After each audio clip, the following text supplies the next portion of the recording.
देश की सियासत में भूचाल आने की पूरी संभावनाएं दिख रही हैं बॉस।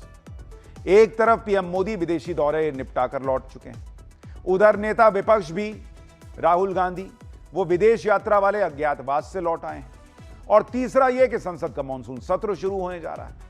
यानी सियासी बिजलियां कड़कने वाली हैं और उनकी गरज अभी से सुनाई भी दे रही है। पीएम मोदी इस बार के संसद सत्र के लिए मेगा प्लान तैयार किए बैठे हैं। जो काम इंडी वालों ने मिलकर 3 महीने पहले रोक दिया था, मोदी शाह ने मिलकर 3 महीने में पूरा गेम ही पलट दिया बॉस। और बड़ी खबर यह है कि इंडी गठबंधन के बड़े बड़े प्लेयर्स राहुल गांधी को गच्चा देने के लिए तैयार बैठे हैं। पीएम मोदी का यह मेगा काम है महिला आरक्षण बिल और परिसीमन बिल। खबर है कि 21 जुलाई से शुरू हो रहे मानसून सत्र में सरकार यह बिल फिर से संसद में ला सकती है। पीएम मोदी के मेगा बिल को रोकने के लिए इंडी गठबंधन फिर से पूरा जोर लगाएगा, लेकिन संसद में इस मुकाबले से पहले ही राहुल गांधी को बड़ा झटका लग गया। इंडी गठबंधन के सबसे अनुभवी प्लेयर शरद पवार इस मुद्दे पर राहुल गांधी का साथ छोड़ सकते हैं। डीएमके भी टीम मोदी के साथ दिख सकती है। नरेंद्र मोदी के इस बिल को सपोर्ट कर सकते हैं ये लोग। और अब रातों रात क्या हुआ कि लोग कहने लगे कि शरद पवार टीम मोदी का हिस्सा बनने को तैयार हैं। डीएमके क्यों कन्नी काट रही है कांग्रेस से? नंबर गेम क्या कहता है? आखिर पीएम मोदी के लिए 2 बिल जो हैं वो इतने इंपॉर्टेंट क्यों हैं जिसके लिए इतना तूफान आ रखा है? आज आपको विस्तार से बताऊंगा, समझाऊंगा। लेकिन खेल सिर्फ संसद में नहीं होने वाला। यूपी और पंजाब जैसे अहम राज्यों में चुनाव है, वहां अलग खेला हो सकता है, क्योंकि यूपी को लेकर कल ही अमित शाह और सीएम योगी की मुलाकात हुई है।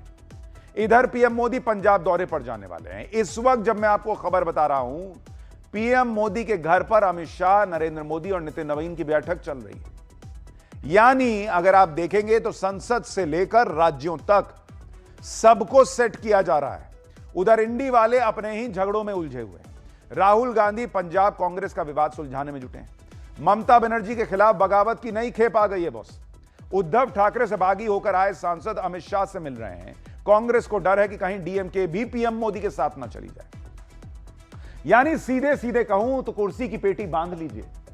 देश की पॉलिटिक्स में आए इस लेटेस्ट तूफान का अध्याय खुलने जा रहा है। लेकिन पहले इस तूफान का एक ट्रेलर देख लीजिए।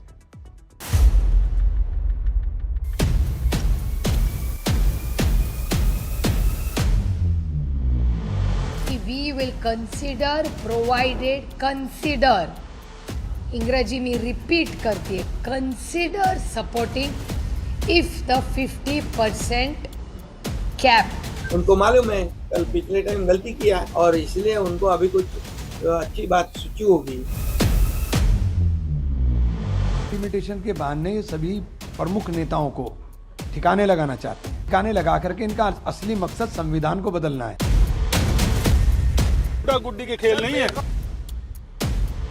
फिर भी एक आदमी के लिए पार्टी ये मान नहीं पड़ा कि नहीं, सबको मरने दीजिए लेकिन अभिषेक को बचाना है। देखिए, जो लोग बीते 2 साल से यही माहौल बना रहे हैं कि अरे नरेंद्र मोदी तो कमजोर हो गए 2024 के नतीजों से, उनकी कुर्सी तो अब गई तब गई। आज की डेट में यह माहौल बनाने वालों का हाल यह है कि उनकी पार्टी आज गई कि कल गई वाली हालत हो रखी है। और पीएम मोदी ने अपने मिशन के लिए ऐसी ताकत झोंक रखी है कि बड़े बड़े दिग्गज धराशायी हो रहे हैं। इंडी गठबंधन संसद में चढ़ावा चोरी, पेपर लीक और एथेनॉल पर मोदी सरकार को घेरने की तैयारी में लगा है। उधर इंडी गठबंधन में शामिल शरद पवार ने पूरे विपक्ष को नया करंट दे दिया। शरद पवार की बेटी सुप्रिया सुले ने आज परिसीमन बिल पर मोदी सरकार का साथ देने के संकेत दे दिए बॉस। सुप्रिया सुले ने सीधे सीधे परिसीमन बिल का विरोध नहीं किया, शर्तों के साथ समर्थन के संकेत दे दिए। सुप्रिया सुले कह रही हैं कि अगर सरकार परिसीमन बिल का 50% वाला फॉर्मूला लाती है तो पार्टी इस पर विचार करेगी। एक बार सुनिए परिसीमन बिल को लेकर सुप्रिया सुले का वो बयान, जिससे इंडी गठबंधन में हड़कंप मचा हुआ है, और इस बयान के पीछे की कहानी भी बताऊंगा। कि we will consider provided consider इंग्रजी में रिपीट करती है consider supporting if the 50% cap is to be discussed and the bill how will it be implemented is still a question mark। देखिए, शरद पवार की पार्टी ने पिछली बार परिसीमन बिल का विरोध किया था, उसके विरोध में वोट किया था। लेकिन अब सुप्रिया सुले इस पर विचार करने की बात कर रही है। लोग पूछ रहे हैं ऐसा क्या बदल गया बॉस? इसी को समर्थन का संकेत माना जा रहा है, क्योंकि जिस 50% फॉर्मूले की बात आज वो मीडिया के सामने आकर कह रही थी, उसी फॉर्मूले पर पिछली बार मोदी सरकार परिसीमन बिल लेकर आई थी, जिसमें यह प्रावधान था कि हर राज्य में आबादी के हिसाब से नहीं, बल्कि सीधे 50% सीटें लोकसभा में बढ़ेंगी। सुप्रिया सुले यह भी संकेत दे रही हैं कि सरकार 50% वाली बात लिखित में दे। अरे भाई, अमित शाह ने संसद में विपक्ष को तभी कह दिया था कि मैं लिखित में देने को तैयार हूं, करो समर्थन, करो मेरे लिए वोट। तब तो आपने विपक्ष में जाकर वोट कर दिया। आज कह रही हैं कि ये 50% वाला क्लॉज जो है ना, उस पे हम लोग सोचेंगे। यानी आप समर्थन करने का पूरा संकेत दे रही हैं, उसके लिए रास्ता ढूंढ रही हैं कि कैसे माहौल बनाना है। सुप्रिया सुले जो कह रही हैं, उसके लिए सरकार पहले से ही तैयार है। अब शरद पवार की पार्टी को फैसला लेना है, और जिस तरह से सुप्रिया सुले बात कर रही हैं, उससे यही संकेत है कि समर्थन होगा धीरे से, और कहा जाएगा कि जो हमने कहा वो सरकार ने किया, तो कर दिए समर्थन, जबकि यही चीज तो सरकार पहले भी कर रही थी। पवार की पार्टी ने बिल का समर्थन करने के जो संकेत दिए हैं, उसके यही मतलब निकल रहे हैं। परिसीमन बिल पर शरद पवार की पार्टी के नरम रुख के बीच जो कहानी निकल कर आ रही है, वो भी आपको बताता हूं, क्योंकि कल शाम से लेकर रात तक में जो खेला हुआ, उसके बाद से बदली हुई तस्वीर नजर आई। दरअसल कल रात शरद पवार गुट के प्रदेश अध्यक्ष जयंत पाटिल महाराष्ट्र के सीएम देवेंद्र फडणवीस से मिले। दूसरी तरफ सत्ता में शामिल एनसीपी के नेता प्रफुल्ल पटेल और सुनील तटकरे ने भी मुख्यमंत्री देवेंद्र फडणवीस से अलग से बैठक की। यानी सीएम आवास पर एनसीपी के दोनों गुटों के नेता आए और मुख्यमंत्री से मुलाकात हुई। इधर मुंबई में यह बैठकें चल रही थी, इधर दिल्ली में महाराष्ट्र के डिप्टी सीएम एकनाथ शिंदे अमित शाह से मिल रहे थे। अमित शाह और एकनाथ शिंदे की मीटिंग में उद्धव गुट के 6 बागी सांसद भी मौजूद थे। अब सूत्र बता रहे हैं कि अमित शाह से मुलाकात में बागी सांसदों को उनके राजनीतिक भविष्य, पार्टी बदलने पर कानूनी मदद और उनकी सीट को लेकर आश्वासन दिया गया। यानी दिल्ली से लेकर मुंबई तक मीटिंग पर मीटिंग चल रही थी, और आज अचानक सुप्रिया सुले ने परिसीमन पर बड़ी बात कह दी। अब यह इत्तेफाक है क्या? आप सुनिए एकनाथ शिंदे सुप्रिया सुले को लेकर क्या कह रहे हैं। पिछले टाइम नहीं किया, गलती किया, वो महिलाओं का अपमान किया, महिला आरक्षण का अपमान किया है, और इसलिए उनको अभी कुछ अच्छी बात सूची होगी, तो अच्छी बात है। उनको मालूम है कल पिछले टाइम गलती किया है, इसलिए पश्चिम बंगाल में मार खाना पड़ा। अभी ऐसे ही आगे बढ़ेंगे तो पूरी तरह मार। मानसून सत्र अच्छा रहेगा। मानसून सत्र तो अच्छा ही है, मानसून अच्छा। आज बारिश गिरा है, अच्छी शुरुआत हुई है दिल्ली में। मानसून सत्र तो अच्छा ही है, मानसून अच्छा। आज बारिश गिरा है, अच्छी शुरुआत हुई है दिल्ली में। भैया, मानसून गिरा हो या ना गिरा हो, प्रयास पूरा है कि इस बार बिल नहीं गिरना चाहिए, और इसके लिए पूरी ताकत लग रही है। आप संकेत सुने, वो कहे कि भाई ममता बनर्जी जैसी पार्टी जो है उसके जैसा हाल ना हो जाए। यानी क्या शरद पवार की पार्टी को, शरद पवार को, सुप्रिया सुले को यह समझ में आ गया था कि अगर सरकार का साथ नहीं दिया तो पार्टी हाथ से चली जाएगी, जैसे ममता बनर्जी और उद्धव ठाकरे की जा रही है, और इसीलिए ये सरेंडर मोड में आए हैं क्या? ये सवाल खड़ा हो रहा है। देखिए, कल अमित शाह से मिलने के बाद एकनाथ शिंदे ने इशारों में बता दिया कि मॉनसून सत्र में क्या खेला होगा। लेकिन सुप्रिया सुले पहले तो प्रेस कॉन्फ्रेंस करती हैं, फिर उस पर हंगामा हुआ होगा कि भाई अरे आप उधर जा रही हैं, उधर समर्थन दे रही हैं, तो सफाई दे रही हैं कि मीडिया में परिसीमन बिल को लेकर उनकी पार्टी का स्टैंड पर अंदाजा लगाया जा रहा है, वो गलत है। कोई भी फैसला पार्टी के अंदर गहन चर्चा और गठबंधन से चर्चा के बाद ही लिया जाएगा। सरकार अभी कोई रिवाइज्ड परिसीमन बिल नहीं लाई है, इसलिए इस पर अंदाजा लगाना बेकार है। अपनी पार्टी के नेता जयंत पाटिल की सीएम से मुलाकात को भी शरद पवार की पार्टी यह कहकर खारिज कर रही है कि यह मुलाकात पॉलिटिकल थी ही नहीं। जयंत पाटिल कह रहे हैं कि वो एक प्रशासनिक काम से सीएम से मिलने चले गए थे, कोई राजनीतिक मुलाकात नहीं हुई। कमाल नहीं है क्या? आप रात में मिले, दिन में संकेत आ गया कि हम सोचेंगे, विचार करेंगे उस चीज पर जो ऑलरेडी सरकार का स्टैंड है।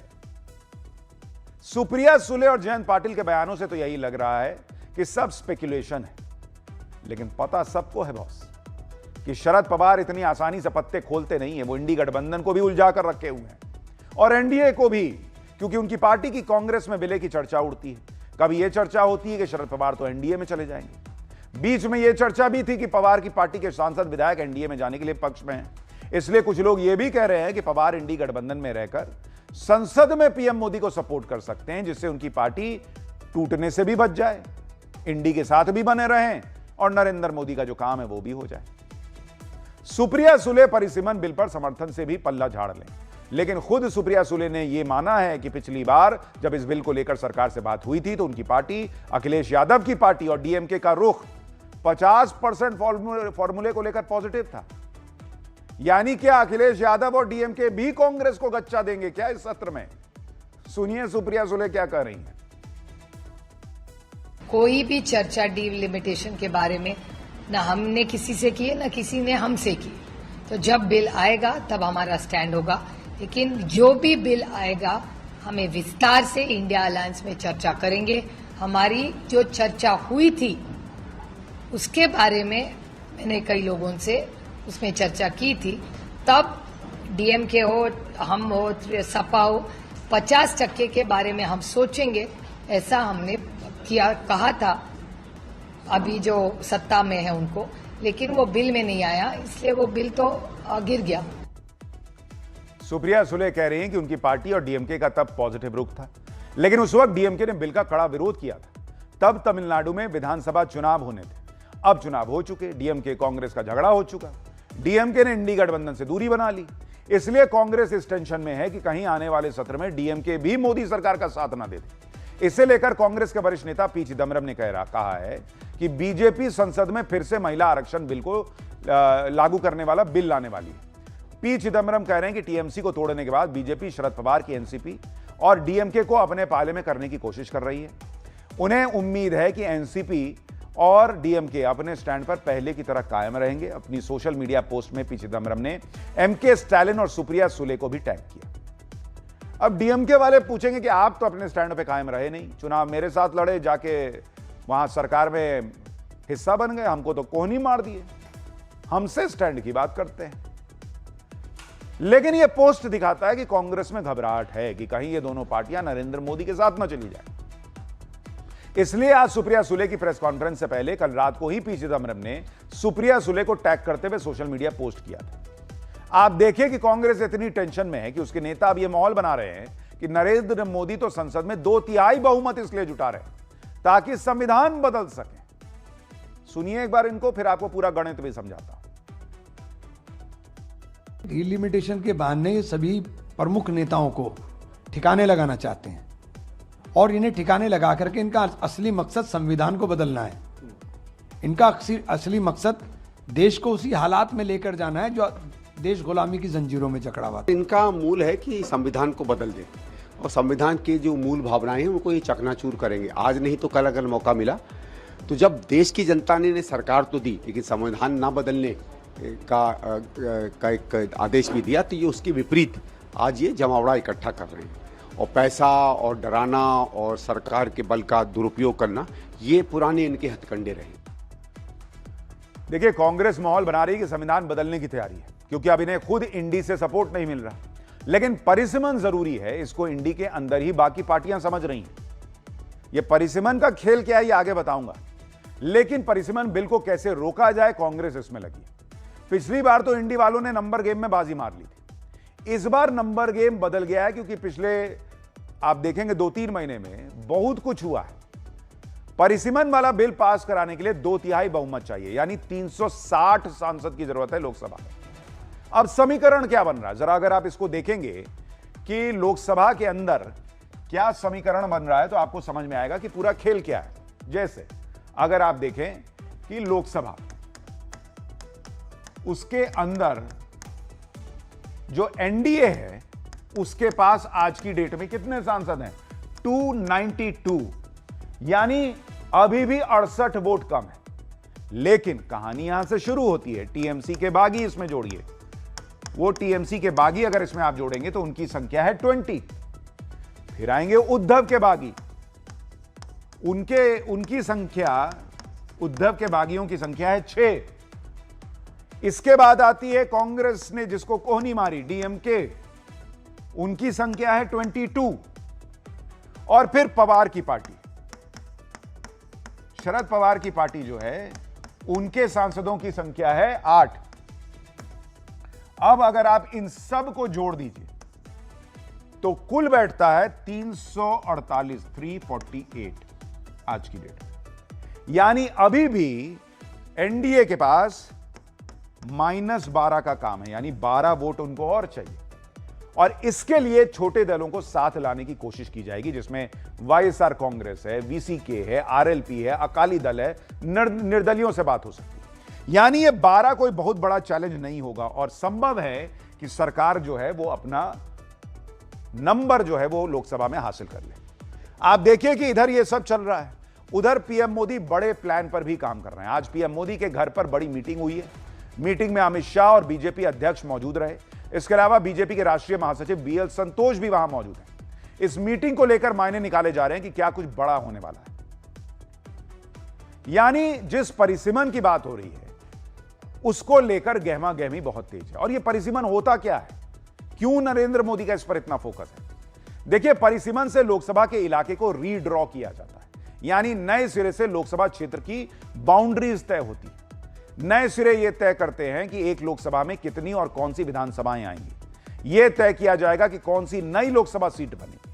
आबादी के हिसाब से तय किया जाएगा कि कौन सा वोटर किस लोकसभा क्षेत्र में आएगा और कहां वोट करेगा। अब आपको यह भी समझना चाहिए कि पीएम मोदी जो परिसीमन का बिल ला रहे हैं उसमें क्या होगा, क्यों पीएम मोदी इस बिल को पास कराने के लिए इतना जोर लगा रहे हैं। देखिए, परिसीमन बिल से लोकसभा सीटों की संख्या बढ़ जाएगी।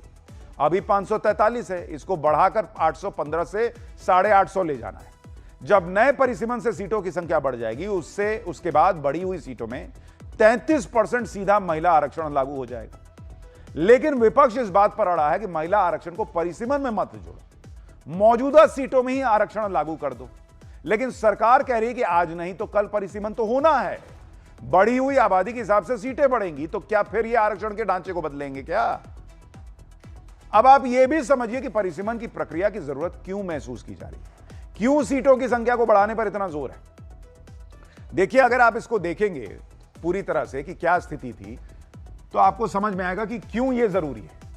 1971 में अगर आप देखेंगे, आबादी कितनी थी देश की? आबादी थी 55 करोड़, ठीक है। और लोकसभा सीटें कितनी थी बॉस? वो 550 अधिकतम तय हुई थी कि हम 550 मैक्सिमम रखेंगे। यानी एक सांसद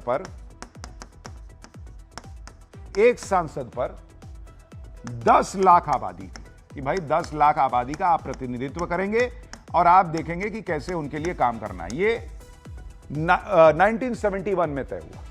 आज हम कहां खड़े हैं बॉस? आज आप देखिए कि आप 2026 में आ गए, ठीक है। आज आपकी आबादी कितनी है? 140 CR प्लस है आज की डेट में, 145 करोड़ के आसपास कई बार कहा जाता है।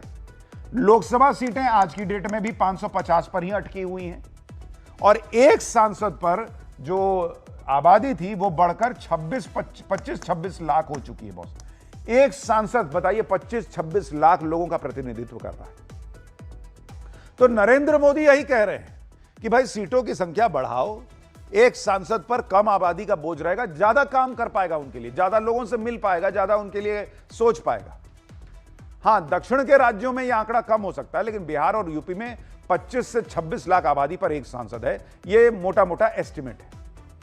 देखिए, डीलिमिटेशन इसलिए भी जरूरी है क्योंकि यह मामला डेमोग्राफी से भी जुड़ा हुआ है। देश के कई हिस्सों में वोट बैंक पॉलिटिक्स की वजह से डेमोग्राफिक चेंज हुआ, खास तौर पर बॉर्डर के इलाके में, जिससे यह नेशनल सिक्योरिटी का भी मुद्दा है।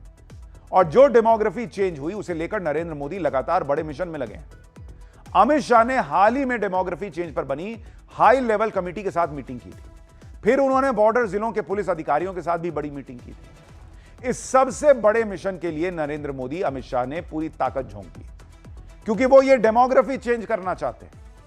वोट बैंक पॉलिटिक्स के लिए खास इलाके में एक खास आबादी जो है वो बसा दी गई। नरेंद्र मोदी कह रहे हैं कि डेमोग्राफी चेंज करो और उसको अलग अलग जो है ना हिस्से में बांटो, और देश की सुरक्षा के लिए, देश में अच्छे विकास के लिए सब जरूरी है। आप देखिए कि 2027 में होने वाले 5 राज्यों के चुनाव से पहले बीजेपी ने कमर कस ली है। पार्टी का सबसे ज्यादा फोकस उत्तर प्रदेश और पंजाब पर भी है। यूपी में जहां बीजेपी की नजर जीत की हैट्रिक पर है, वहीं पंजाब में नया सियासी धमाका करने की तैयारी है। प्रधानमंत्री मोदी 17 जुलाई को पंजाब दौरे पर जा रहे हैं। इसमें वो कई बड़े प्रोजेक्ट्स की सौगात देंगे। पीएम मोदी का यह दौरा पंजाब में बीजेपी के चुनाव अभियान को नई रफ्तार देगा। बीजेपी पंजाब में सभी 117 सीटों पर चुनाव लड़ने की तैयारी कर रही है। वहीं दूसरी तरफ उत्तर प्रदेश को लेकर देखिए कैसी गहमा गहमी है। मोदी और अमित शाह यूपी के मिशन में लग गए हैं। दिल्ली में गृहमंत्री अमित शाह और उत्तर प्रदेश के मुख्यमंत्री योगी आदित्यनाथ के बीच 40 मिनट की मीटिंग हुई कल। सूत्रों के मुताबिक इस मुलाकात में संगठन से जुड़े मुद्दों पर विस्तार से चर्चा हुई। बताया जा रहा है कि उत्तर प्रदेश में होने वाले चुनाव को ध्यान में रखते हुए संगठन को और मजबूत करने की रणनीति पर बात हुई। साथ ही हाल ही में नियुक्त किए गए संगठन के पदाधिकारियों की चुनाव प्रचार में भूमिका क्या होगी, इसको लेकर दोनों ने मंथन किया। आने वाले दिनों में प्रदेश में वरिष्ठ नेताओं के दौरों को लेकर भी बैठक में चर्चा हुई। यानी ये लोग लग गए बॉस अभी से काम में। अमित शाह और सीएम योगी की मुलाकात से कुछ दिन पहले ही बीजेपी अध्यक्ष नितिन नवीन लखनऊ गए थे। उन्होंने बड़े बड़े नेताओं के साथ मीटिंग की थी। आपको हमने खबर दिखाई थी। यूपी में सबको एक साथ लेकर चला जाए, किस तरह की गुटबाजी ना हो, यह मैसेज दिया गया था। अब नरेंद्र मोदी और इंडी वालों में यही फर्क है।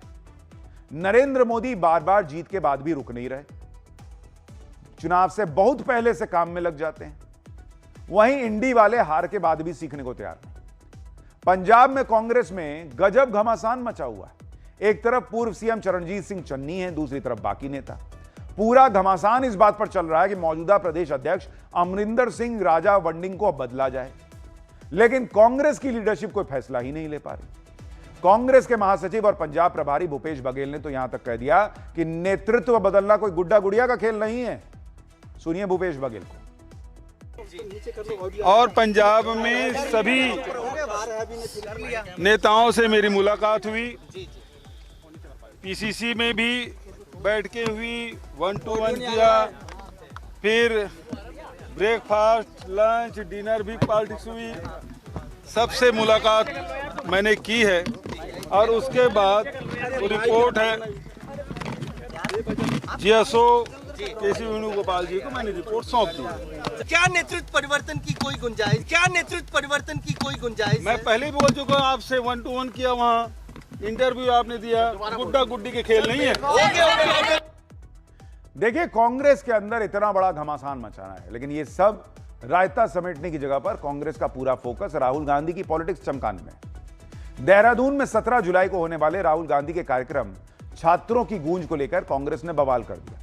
यह बवाल यह कहकर किया गया कि देहरादून में राहुल गांधी के प्रोग्राम के लिए परेड ग्राउंड की मंजूरी रद्द कर दी, जिसके बाद कांग्रेस कार्यकर्ताओं ने देर रात सड़कों पर हंगामा किया, परेड ग्राउंड की तरफ कूच कर दिया। नारेबाजी के बीच कार्यकर्ताओं और पुलिस के बीच गहमा गहमी हो गई। इसके बाद कांग्रेस नेताओं ने वहीं धरना दे दिया और राज्य सरकार पर दबाव में फैसला लेने का आरोप लगा दिया। यही नहीं, कांग्रेस प्रवक्ता सुप्रिया श्रीनेत ने सोशल मीडिया पर बीजेपी को निशाना बनाते हुए ट्वीट किया। कांग्रेस ने दुनिया भर के ट्वीट करके बीजेपी और प्रधानमंत्री मोदी को निशाना बनाया। पूरी की पूरी कांग्रेस पार्टी माहौल बनाने में जुट गई। लेकिन सच क्या है? कांग्रेस ने 17 जुलाई के छात्रों की गूंज कार्यक्रम के लिए परेड ग्राउंड की परमिशन मांगी। कांग्रेस के लेटर में कहीं यह जिक्र नहीं था कि वहां राहुल गांधी पहुंचने वाले। बुकिंग के लिए गोलमोल भाषा का इस्तेमाल था। इसी वजह से कांग्रेस को कार्यक्रम की परमिशन दे दी गई। लेकिन जैसे ही प्रशासन को यह समझ में आया कि राहुल गांधी के पहुंचने से भारी भीड़ हो सकती है, प्रशासन ने अनुमति रद्द कर दी। भारी भीड़ के बीच छात्रों और अभिभावकों की सुरक्षा को देखते हुए यह परमिशन रद्द की गई। बाद में यह बात कांग्रेस को समझ में भी आ गई। कांग्रेस ने कार्यक्रम की जगह बदलने का फैसला किया और कहा कि छात्रों और अभिभावकों की सुरक्षा को ध्यान में रखते हुए अब यह कार्यक्रम परेड ग्राउंड की बजाय देहरादून के बन्नू स्कूल मैदान में होगा। यही बात तो प्रशासन भी कह रहा था, लेकिन पहले गदर काट दिए कि बाप रे बाप कार्यक्रम नहीं करने दे रहे, बाद में करेंगे नहीं, दूसरी जगह कर लेंगे।